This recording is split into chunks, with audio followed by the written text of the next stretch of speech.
인생의 후반전을 살아가고 계신 여러분과 함께 마음을 다스리는 지혜에 대해 차분히 이야기해 보겠습니다.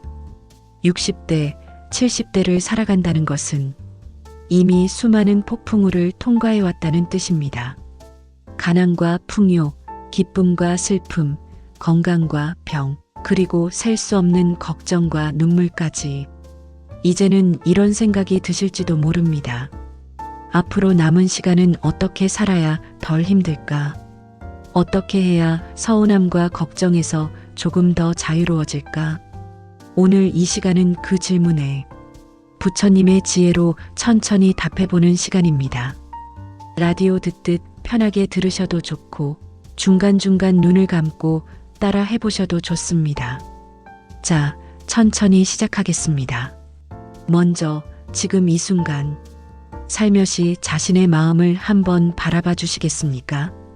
요즘 내 마음은 어떤지, 내가 가장 자주 하는 생각은 무엇인지 스스로에게 조용히 한번 물어봅니다. 요즘 나는 답답한가요? 허전한가요? 불안한가요? 섭섭한가요? 아니면 그냥 지쳐 있나요? 어떤 마음이 떠오르든 옳고 그름을 따지지 말고, 아, 내가 요즘 이렇구나. 그냥 이렇게 알아차려주는 것부터가 시작입니다. 부처님 가르침의 첫걸음은 괴로움을 없애는 것이 아니라 내 안에 어떤 괴로움이 있는지 있는 그대로 알아차리는 것입니다.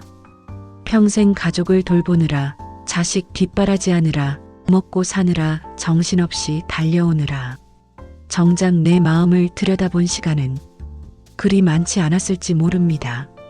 그래서 지금 이 시간은 내 마음을 다시 만나는 시간이라고 생각하셔도 좋습니다. 우리가 나이 들수록 몸은 예전 같지 않고 사회에서 불리던 직책도 하나둘 사라지고 아이들도 각자 삶이 바빠집니다. 그때 남는 건 결국 내 마음 하나입니다. 내 마음이 편하면 같은 하루도 가볍고 고맙고, 내 마음이 괴로우면 아무 일 없어도 괜히 서럽습니다. 부처님은 말씀하셨습니다. 마음을 잘 다스린 사람은 자기 자신에게 가장 좋은 친구를 둔 사람이다. 지금부터 우리는 이 가장 중요한 친구, 내 마음과 다시 친해지는 연습을 해보겠습니다.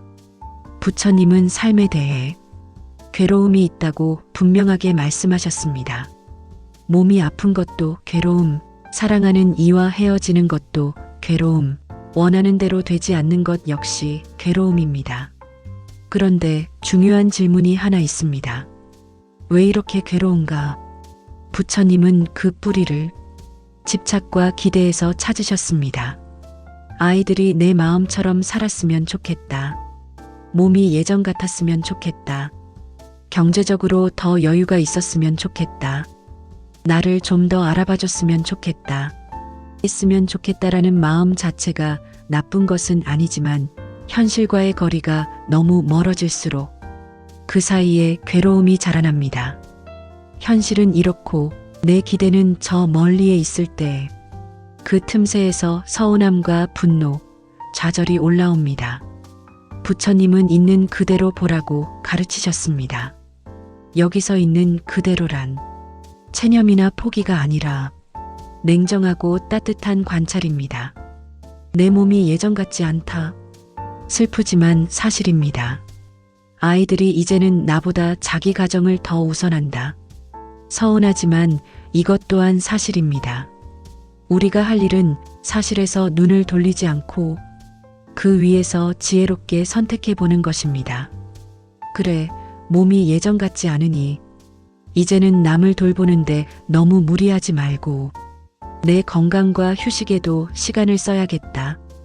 그래, 아이들은 자기 인생을 살아야 하니 나는 나대로 하루를 채울 작은 즐거움들을 하나씩 만들어 봐야겠다. 이렇게 마음을 한번 돌려보면 똑같은 현실인데도 마음이 조금 덜 무거워지기 시작합니다. 이제 마음을 다스리는 첫걸음인 멈추어 알아차리기를 함께 연습해 보겠습니다. 가능하시다면 지금 허리를 편안하게 의자나 등받이에 기대 앉아 보시겠습니까? 눈을 감으셔도 좋고 시선을 바닥 쪽에 살짝 두셔도 좋습니다. 그리고 코끝을 통해 들어오고 나가는 숨을 천천히 5번만 함께 세어보겠습니다. 들이마시면서 마음속으로 하나, 내쉬면서 다시 하나, 다시 들이마시며 둘, 내쉬며 둘. 이런 식으로 숨을 들이쉬고 내쉴 때마다 숫자를 속으로 셀 뿐입니다. 혹시 그 사이에 이런저런 생각이 끼어들어도 괜찮습니다. 아, 또 생각이 올라왔구나 하고 알아차린 뒤 다시 숨으로 숫자로 조용히 돌아옵니다. 지금 이 짧은 시간 우리는 아주 작은 마음 수행을 한 것입니다. 부처님은 알아차림을 마음의 등불이라고 하셨습니다.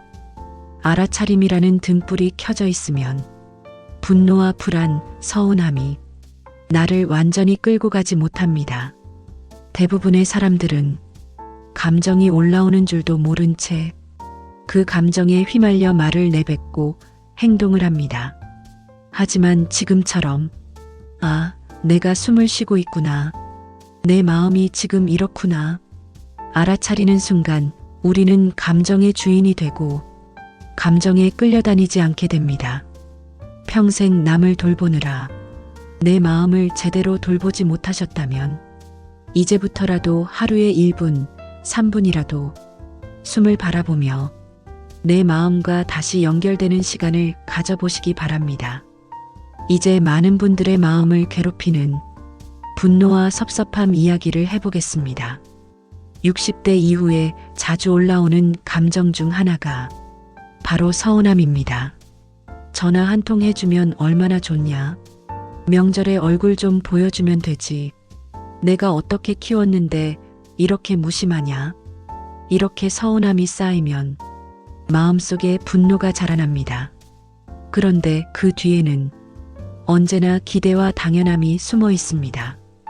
부모니까 이 정도는 해줘야 한다. 가족이니까 이 정도는 알아야 한다. 자식이라면 최소한 이 정도는 해야 한다. 부처님은 모든 인연을 인연 따라 왔다가 인연 따라 흩어지는 것이라 하셨습니다. 자식도 하나의 인연, 배우자도 하나의 인연, 친구도 하나의 인연입니다. 이 말은 정을 끊으라는 뜻이 아니라 집착을 조금 덜어낼 때 마음이 덜 다친다는 뜻입니다.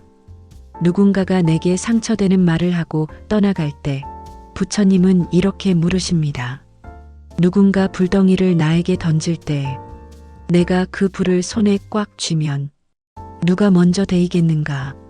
상대의 말과 행동, 무관심이 불덩이처럼 느껴질 때 우리는 본능적으로 그 불을 꼭 붙잡습니다.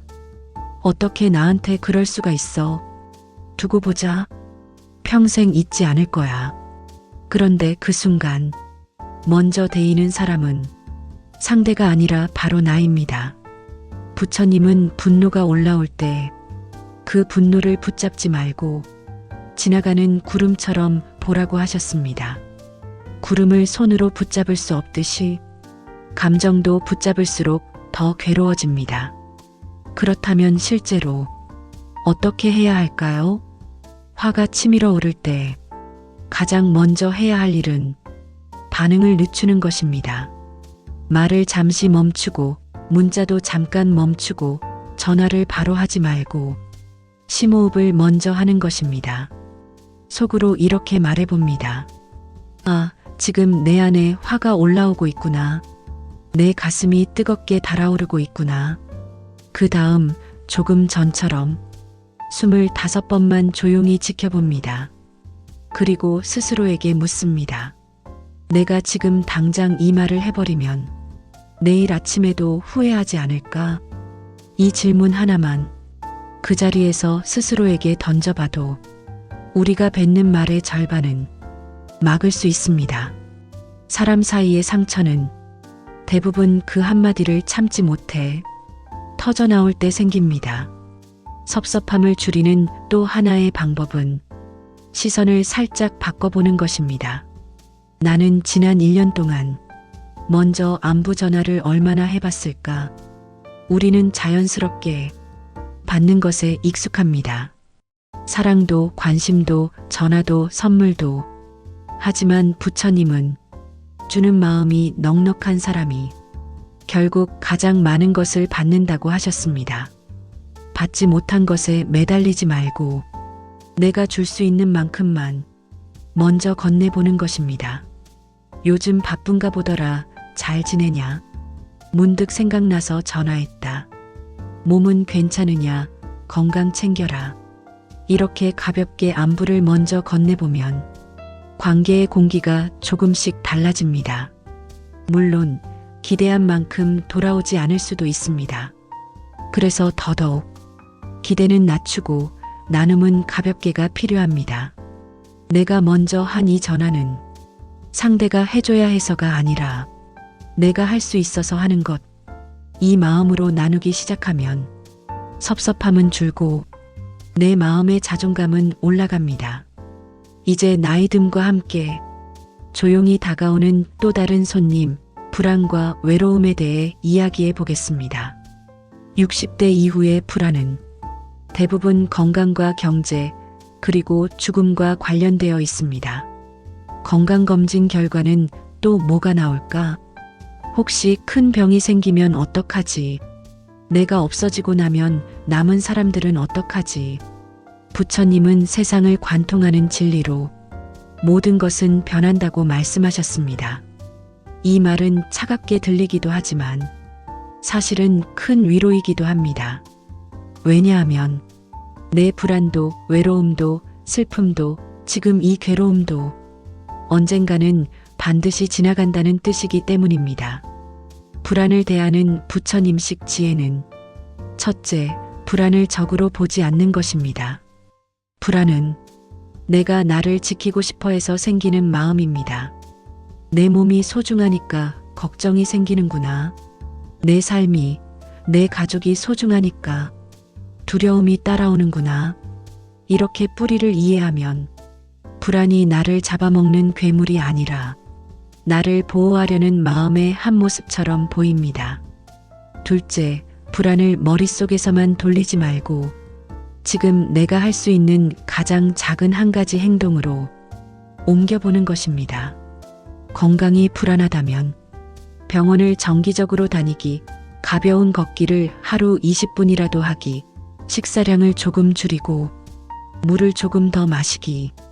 경제가 불안하다면 지금 가진 자산과 지출을 종이에 한번 정리해 보기, 꼭 필요한 지출과 줄일 수 있는 지출을 나누어 보기, 아주 작은 액수라도 정기적으로 저축이나 투자를 시작해 보기.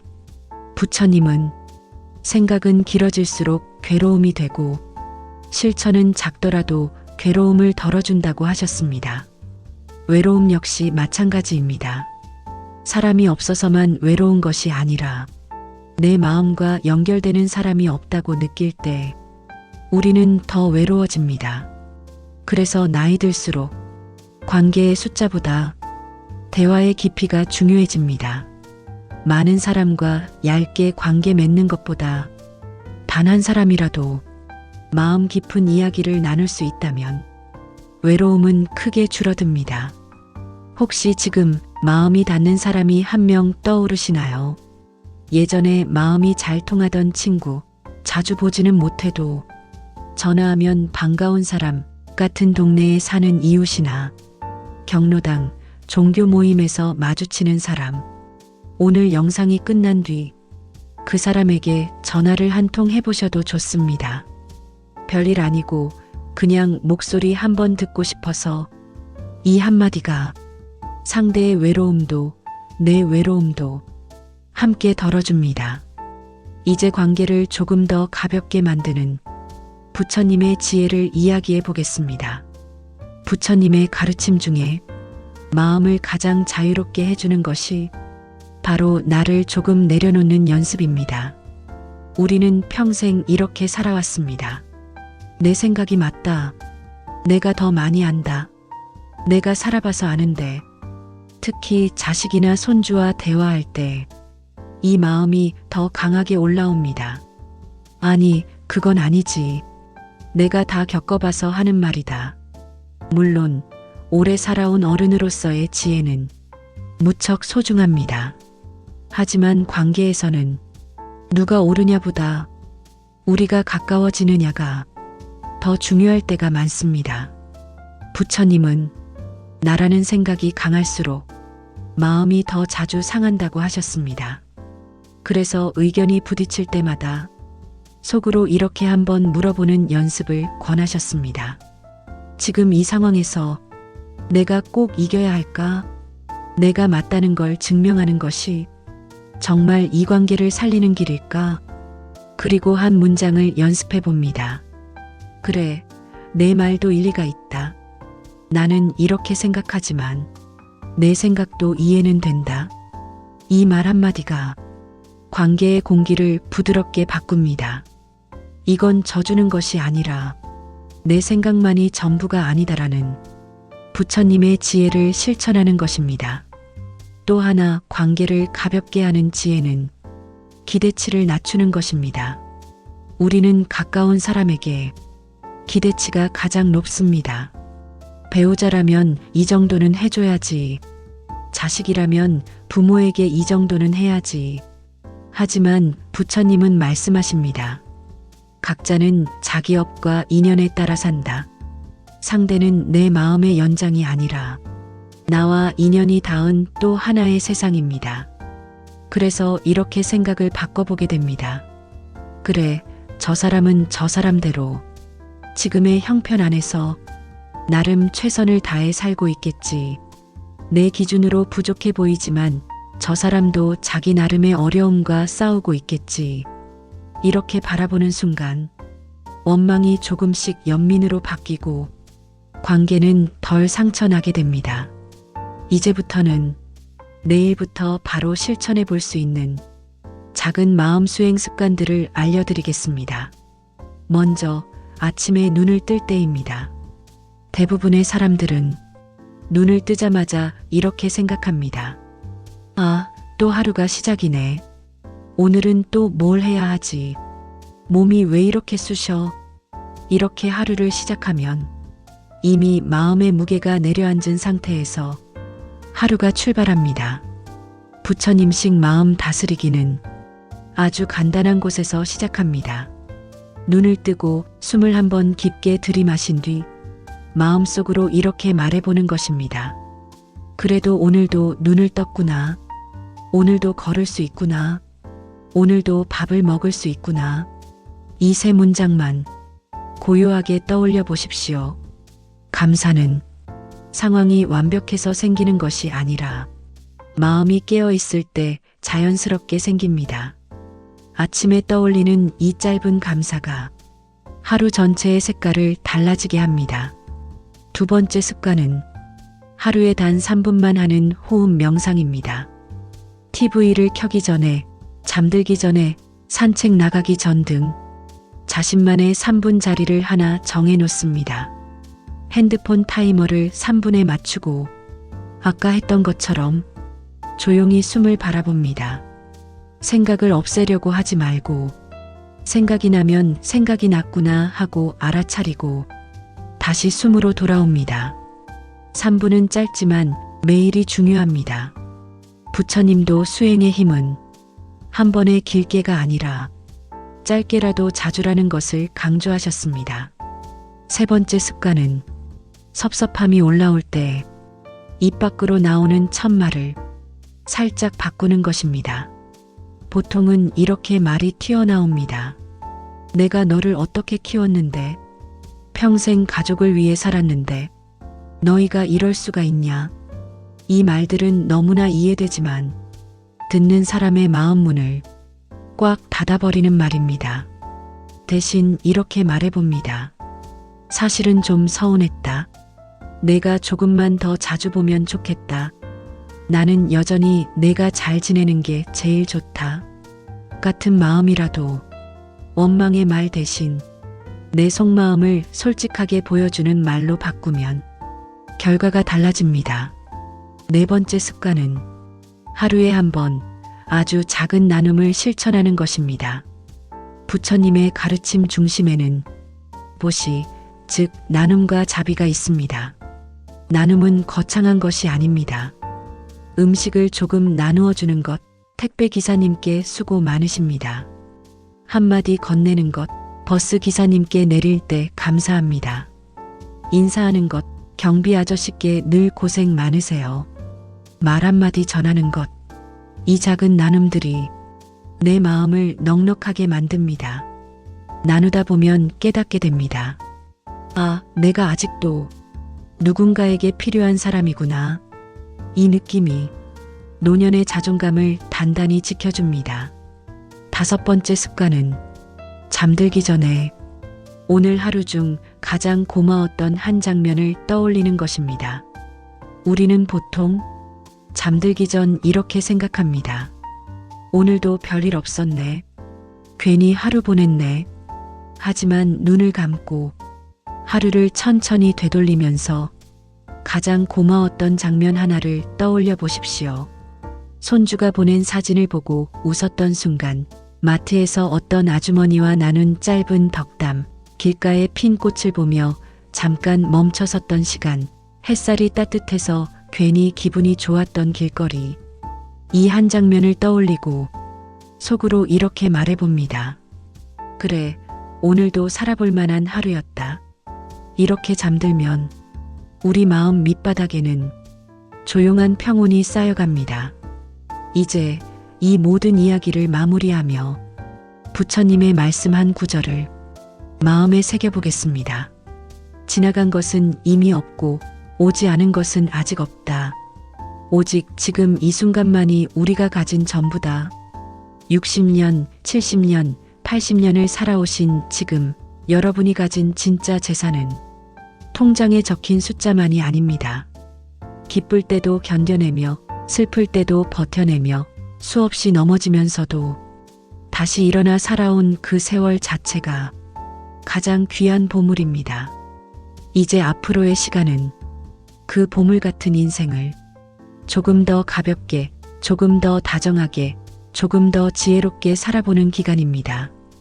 오늘 이야기한 것들을 한 번에 다 하실 필요는 전혀 없습니다. 지금 이 순간 마음에 가장 남는 것 하나만 조용히 골라보십시오. 그래, 나는 내일부터 아침에 눈 뜨면 감사 한 줄 떠올려야겠다. 나는 오늘 밤 잠들기 전에 고마웠던 한 장면을 떠올려 봐야겠다. 나는 이번 주 안에 오래된 친구 한 사람에게 먼저 전화해 봐야겠다. 이렇게 작은 실천 하나가 한 달, 석 달, 1년이 지나면 여러분의 마음과 얼굴을 조용히 바꾸어 놓을 것입니다. 부처님은 말씀하셨습니다. 자신의 마음을 잘 돌보는 사람은 이 세상에서 가장 안전한 쉼터를 가진 사람이다. 이제부터 여러분의 마음이 여러분 자신에게 가장 따뜻하고도 편안한 쉼터가 되기를 바랍니다. 자신의 마음을 돌아보는 이 긴 시간을 끝까지 함께 해주셔서 고맙습니다.